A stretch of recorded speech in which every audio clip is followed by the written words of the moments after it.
morning and welcome to Bloor Street United Church and St. Matthew's United Church on this last Sunday in an unseasonable January.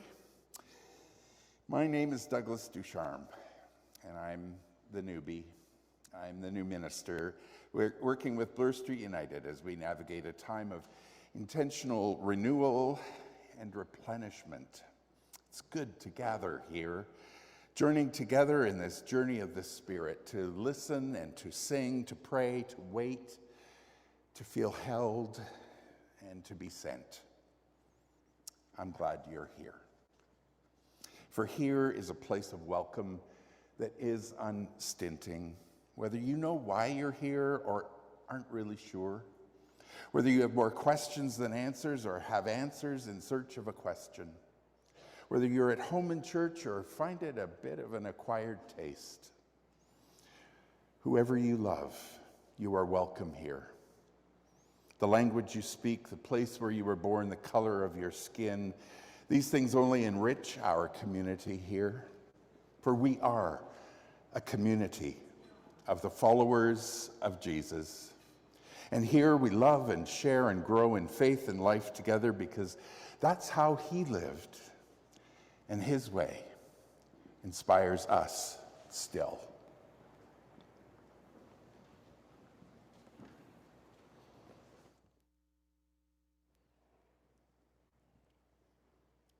And so let us acknowledge this land. Please join me in the territorial acknowledgement. You will have a response at the end. And as we gather here in this holy place, we recognize that for thousands of years, this land has been a sacred gathering place for many peoples of Turtle Island. We respectfully acknowledge that we are on the traditional territorial of several indigenous nations, including the Mississaugas of the Credit, the Anishinaabe, the Chippewa, the Haudenosaunee, and the Wendat peoples, and is now home to many diverse First Nations, Inuit, and Métis people. The original nations continue to cry out for justice. As treaty people, we commit to listen, learn, and work to right the wrongs of the past and the present. And so now it is our time for lighting of the Christ candle. And I know that a child has just arrived, but we have a little one. And I was wondering if the parents would like to come up. Would you like to come up with Colleen? We're going to have a baptism next week of not such a little one, but still. You could come up together. We didn't practice this. Thanks for going along. Yes, it's the best way of doing these things. So I'm just going to put this down. Yeah. There was once someone who said such amazing things. You'll hear lots of stories of this person. Yes, yes. And did such wonderful things that people began to follow him. Yeah. And he fed them, which is so awesome. Yes. Oh, I've forgotten what I was going to say. I'm just having a great time here. Anyway, and once, because it's good to ask good questions, once when they asked, he said, so maybe if Mom can come up and take that light, yes, oh, on behalf of Colleen. You might have to dip it a bit. Yeah, you're right. Yeah. I was forgetting how this works. Mm-hmm. And I will give you the blessing. So often moms are forgotten. I see the love of God in you, the light of Christ comes shining through, and we are blessed to be with you, family. O holy child of God. Yeah. Thank you.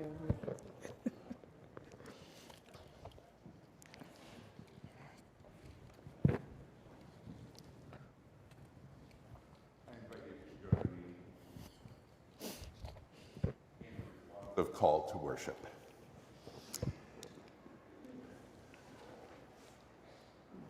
What we have confined, O love, you have released. What we have defined, O love, you have confounded. What we have constrained, O love, you have freed. What we have diminished, O love, you have overflowed. What we have cast in stone, O love, you have made to dance. What we have discarded, O love, you have set as a foundation. So now, what can we say except that love is our confession and our hope, our penance and our release?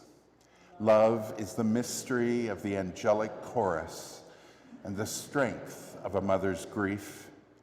Love is the impossibility for which we have made every possible substitution. Come, O love, and show us how to follow you. Come.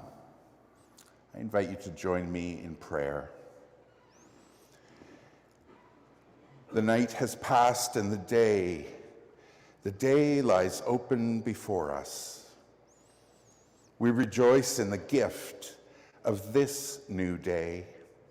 Every second of every minute of every hour of every day is your gift to us, God, a gift to us of time. Every breath we take, every heart that beats, every laugh that bursts out, every tear that forms is your gift to us, God, a gift to us of life. And so we venture to be joyful. We gather up our gratitude. In the midst of the crowded lives we lead, we set aside some time. We clear space in our hearts and minds, and we open ourselves to the presence of love, of mystery, and of awe. We open ourselves to the presence of your Spirit in us and all around us. We are released from burdens and freed to live fully and in hope. Amen.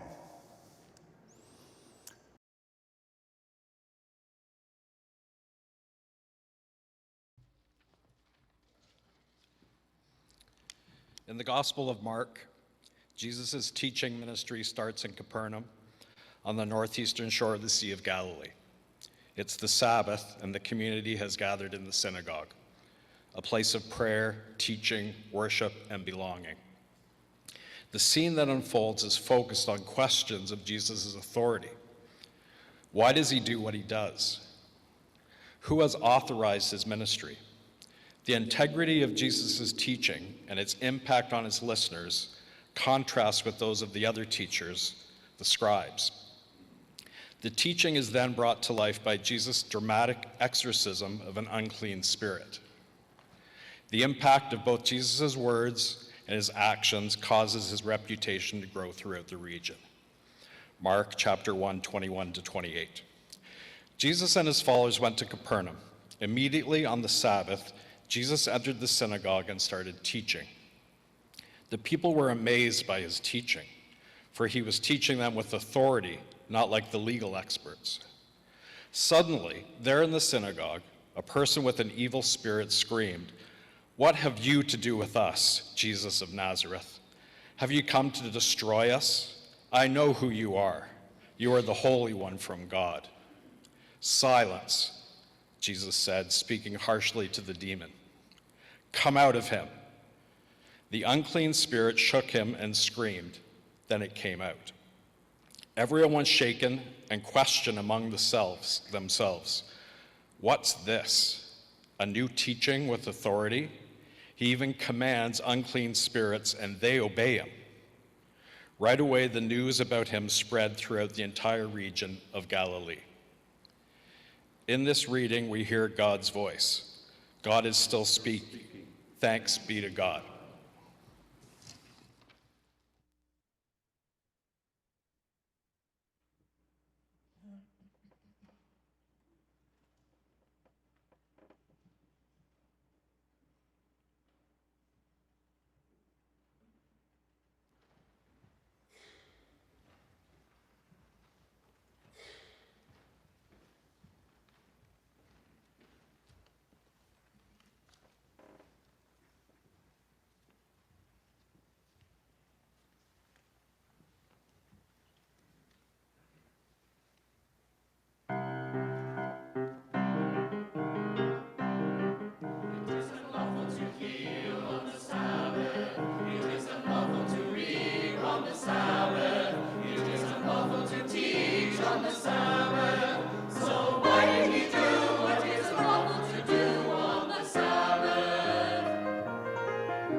Jesus is a young man in a hurry in Mark. Everything happens immediately. It's all urgent. Jesus arrives in Capernaum and immediately he enters the synagogue. Once inside that familiar place of gathering and learning and prayer, Jesus steps forward to speak. And we're told the local people gathered there that day were amazed by his teaching. Not that they nodded in agreement or that they found him surprisingly good. They were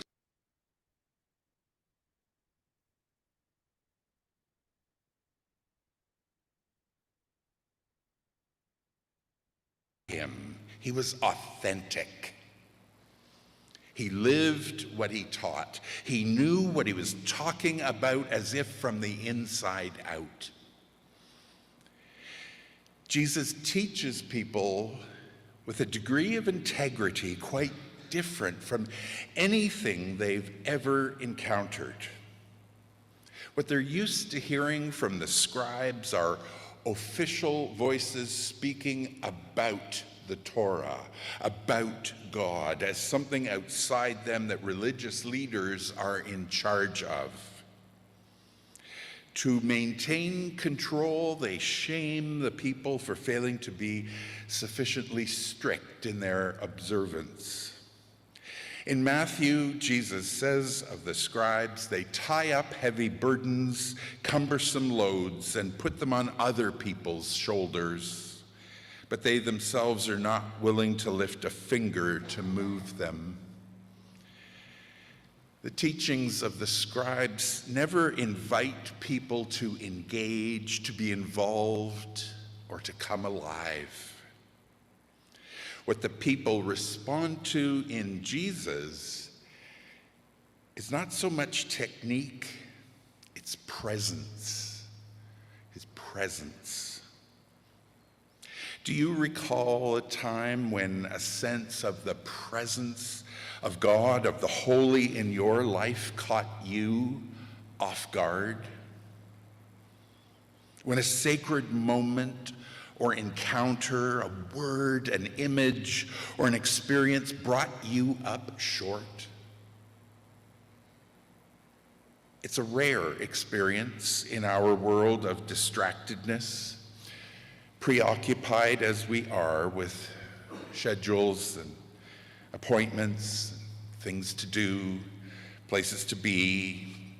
It's hard to live with attention in the present when we're so worried about the future. Where in a world of fake news and media trolls, social media trolls, and now AI, do we find a truth to live by? Where today might we break through to experiences of awe and wonder? Where's the voice that can snatch us up into wholeness and reconciliation and fullness of life now, really, really, and convincingly? Mark never tells us what Jesus said that day. In fact, Mark rarely provides us with the content of Jesus' teaching, unlike the long episodes of teaching in many of the other Gospels. In Mark, it's all summarized in just one verse, early in this first chapter. Now is the time. Here comes God's kingdom. Change your hearts and lives and trust the good news. On this day in Capernaum, all we know is that Jesus entered the synagogue, taught with authority, with an integrity that his listeners found astonishing. And he underscored that by engaging with an evil spirit in an incident that rattled everyone who witnessed it.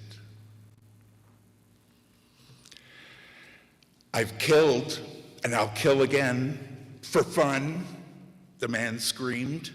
I'll kill you right now. He was flailing, incredibly agitated, red-faced, eyes bulging. I put myself through university by working as a guard at the Don jail, now thankfully closed. It was a maximum security remand center, and I was on evenings. The crazed man was on my range. And as I think of the encounter, I can feel the shaking in my body again. I responded, or tried to, with calm, soothing words that nobody needs to die. We can work this out together, which only made him more distressed and angry. No, he screamed at me through the bars, you can't fool me. I'm bad, I am evil.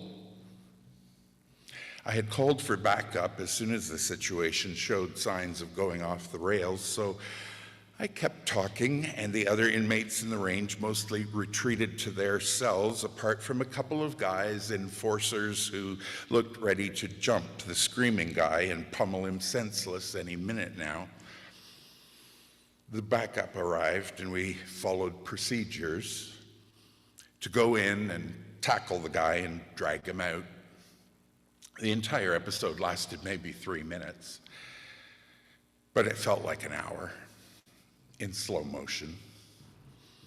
The old Don jail, now a heritage building containing offices for Bridgepoint Health, reeked with despair and hopelessness and anger.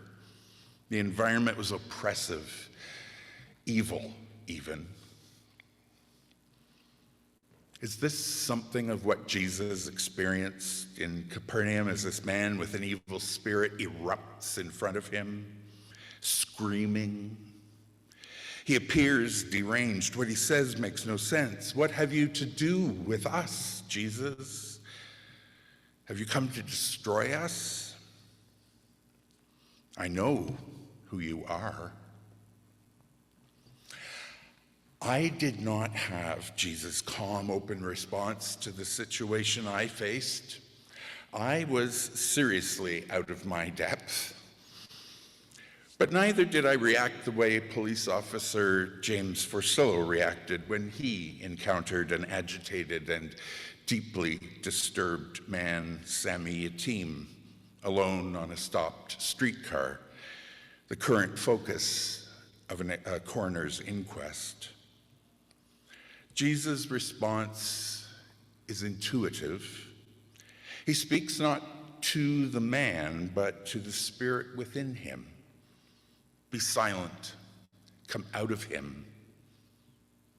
The Spirit releases the man from his torment, separating the man from the cage. After this encounter, Jesus' popularity spikes. I don't believe that this is an invitation to idolize Jesus, to say, well, he was Jesus after all, Son of God. That's not what Jesus was after either. What he would say time and time again as events unfolded is that we too can do these things. We too can speak of faith from places of spirit, places of wholeness and practice and encounter. We too can heal. Jesus refuses to ignore this man. He listens to what he has to say. And even though it is highly confrontational, Jesus extends care and relief. This is not about what Jesus says, it's about what he does. He approaches the unapproachable. The situation requires more than boldness, more than authority. It requires compassion. And in a funny way, the evil spirit is more perceptive than the synagogue congregation. It knows precisely who Jesus is and greets Jesus, the healer, with apprehension. Is the unclean spirit afraid of being destroyed? Or is it too, perhaps, hopeful of healing? However we understand the chaos that explodes out from this man, the thing is that in that moment, Jesus stepped directly into the pain, into the rage, the ugliness, the horror that roiled in that man's life. He didn't flinch. He was with God and with the traumatized person in the fear, in the sickness, in the nightmare, ready to engage anything that diminished the lives of those he loved, including this man. Yes, he preached with great effectiveness to the faithful, but he also spoke the evil spirit's language, listened to its cries, and rebuked it for the sake of a broken person's health and sanity. I don't get too knotted up about the existence of demons and evil spirits in the biblical worldview, but I do hear the question the Spirit asked before releasing its grip. What have you to do with us, Jesus of Nazareth? Jesus' answer is everything. I have everything to do with you. Wherever pain is, darkness is, torment is, God is. God has everything to do with us, even and maybe especially when we are at our worst, when the shadows overwhelm, when the demons shriek the loudest. when the hope of being freed of all this feels nothing more than fantasy, that is when Jesus' words, presence, and embodiment of love brings the walls down. These are difficult days. There is a grinding down, a wearing away, a flattening of our emotional space post-COVID. The impact of the pandemic still weighs on our hearts and minds. War is spewing violence and hatred and death and, yes, evil in Gaza, in Ukraine, in Burma, and Syria, and yet, here Jesus is saying to us that God enters in these messy, confusing, dispirited places too, and enables astonishing encounters with life, with others, and with God's Spirit in the midst of it all. And when we open ourselves to that possibility, in that moment when we are met by a God who is wild and free and unfettered and undaunted, we too can find ourselves asking, hang on, what is this? What is this? The church has had its share of scribes. It's ironic that as the church moved into a position of influence and then of power in society through history, it was church leaders who began to ask in ways that carried an ominous threat, and what is this? It's the question the church asked Galileo when he brought his new teaching about the earth going around the sun. What is this? They asked Martin Luther when he questioned church practices that undermined the gospel. What is this? They asked when women expressed a call to ministry, or when the poor challenged unjust economic systems, or when people of faith opposed war. What is this? A new teaching? It's a question too in our time. What is this? This gospel that stands up to prevailing opinion, that calls us to break through the barriers and the boundaries and the borders that separate us from God, that separate others from God and from one another. This gospel that tears down walls rather than seeking ways to build them. This gospel where the dead don't stay dead. This is Jesus' first act in Mark, and it's meant as a template for what will follow. What Mark shows is that when Jesus taught, things did not stay as they were. Teaching and healing. In him, God was on the move, revealing things, good and evil, for what they are. Our world is cynical about preaching. The integrity of our words, my words, have been eroded by hypocrisy and entitlement and judgmental attitudes, and it will take a long time to win back trust. But our world is also desperately in need of healing. And as we come together with others to become healing hands in the lives of people, to not avoid the uncomfortable, the unfamiliar, the scary encounters, but to look people in the eye and meet them where they are, then we too will experience healing.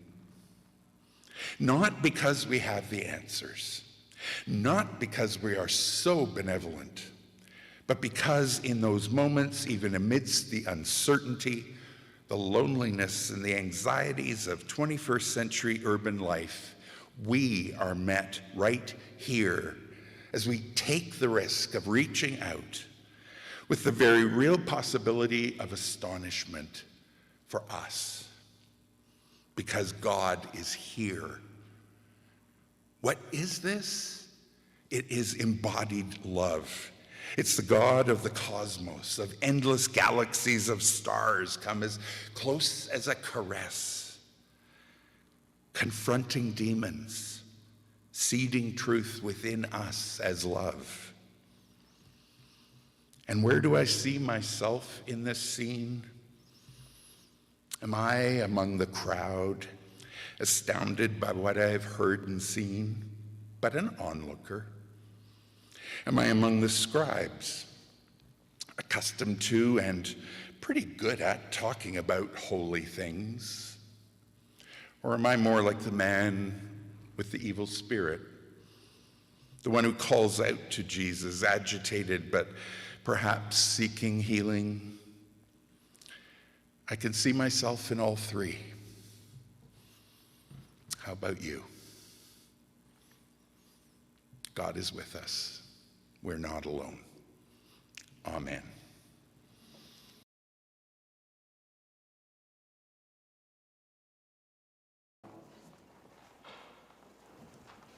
In the promise which is everywhere about us, hold us, God.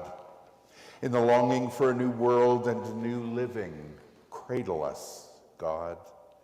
In the silence of memories that haunt us, comfort us, God. In the hunger for justice that aches within us, feed us, God. In the yearning for love in each of our days, reassure us, God. In the search for healing in our broken world, aid us, God. In the gathering round the table, gather with us, God. In the community of faith, reveal yourself, O God. God of hope, who brings love into this world, be the love that dwells between us. God of hope, who brings peace into this world, be the peace that dwells between us. God of hope, who brings joy into this world, be the joy that dwells between us. God of hope, be the center, the focus of our living. We are not alone. Amen.